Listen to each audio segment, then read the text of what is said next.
Hello and welcome back. In my first lecture I mentioned to you that myth serves a societal function. That is to say that certain cultures tend to tell and retell certain myths because they believe that these stories connect them with the past and tell them something about who they are right now. Well, this couldn't be more true with Homer.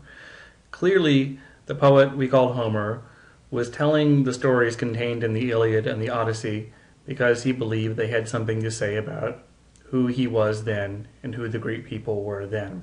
But there's another aspect to this, and that is that of factual truth.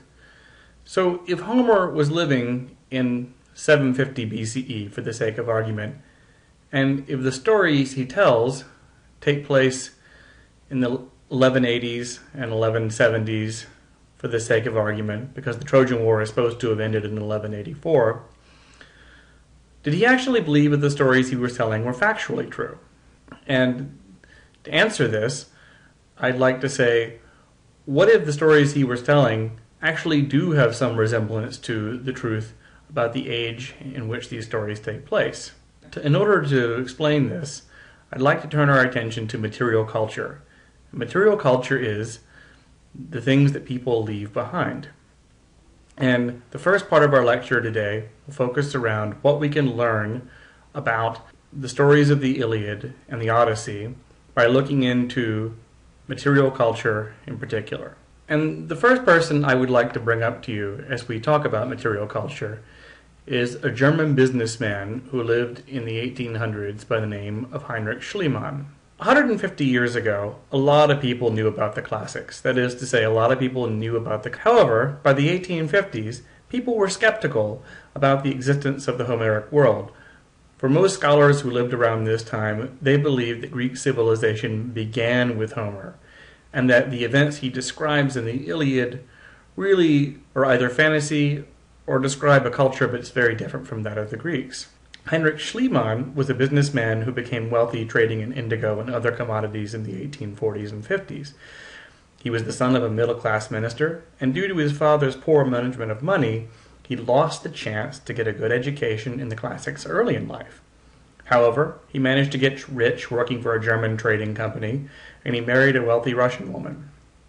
They had a couple of children together, but she despised him because all he thought about was his business.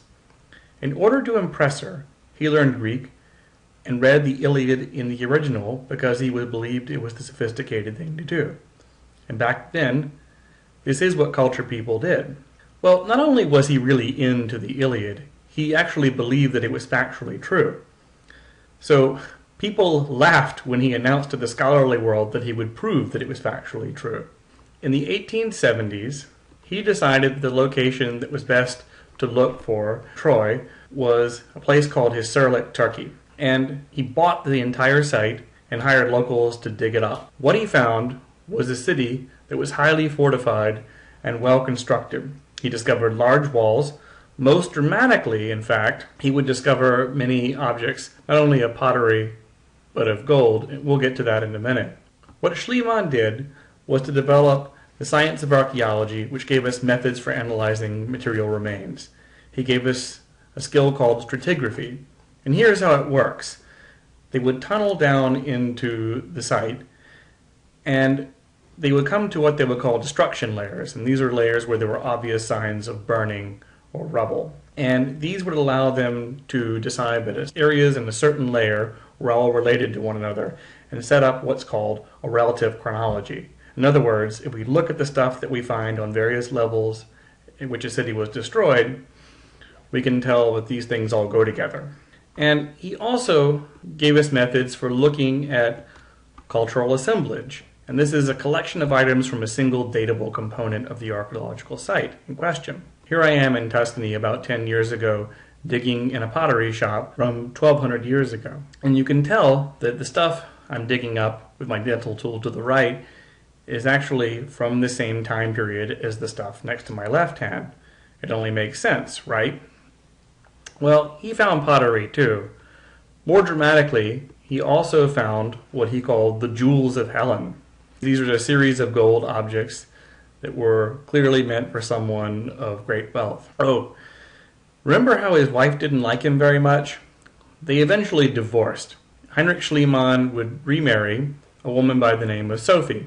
He would take her to parties dressed up in the so-called jewels of Helen to impress people and get them to believe that what he found was really what he thought it was. Well, not content to just dig up Troy, Heinrich Schliemann traveled across the Mediterranean and went to the site of Mycenae. Remember, Lord Agamemnon, the Wanax in the Iliad, is from Mycenae. The interesting thing about Mycenae was that it was also large and well fortified. Those city walls of this place are described often as Cyclopean, because it was believed by the locals that these enormous walls, built with enormous stones that humans couldn't lift, must have been built by giants. And here we see the door lintel, this thing, at Mycenae, which weighs the same weight as several cars. And here's the so-called Lion Gate at Mycenae, so-called because of the two lions guarding its entrance. What's more, he found what he referred to as the treasury of Atreus at Mycenae, and this was a dome structure that was under the ground.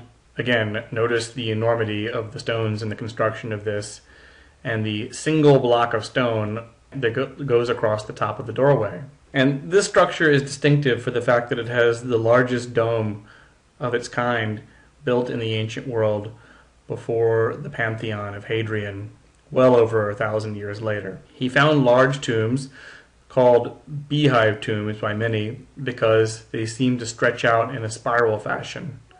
More dramatically, he found something he called the Mask of Agamemnon, which was a gold death mask fit for a king. What else did he find? And he found pottery that was curious in that it showed warriors from people at Mycenae and from people of this time wearing gear that just like the gear described in Homer's Iliad.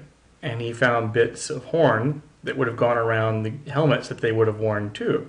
And the pottery was all quite dramatic, as was the gold. But the problem was this. Schliemann was able to show at both sites, both Hissarlik and Mycenae, but the layer that most classicists called Greek was way up top, while the stuff he found was much older. What did it mean about the objects he had found? Did it mean they were simply older and belonged to some other civilization? Or were they Greek in any kind of way? Could they have been the kind of stuff that Homer was describing in the Iliad? Could they have been Greek? Well, he had found these things, and suddenly the pendulum had swung back toward people believing that the world Homer describes in his poetry could have actually been real. Tune in for my next lecture about oral culture and linguistics.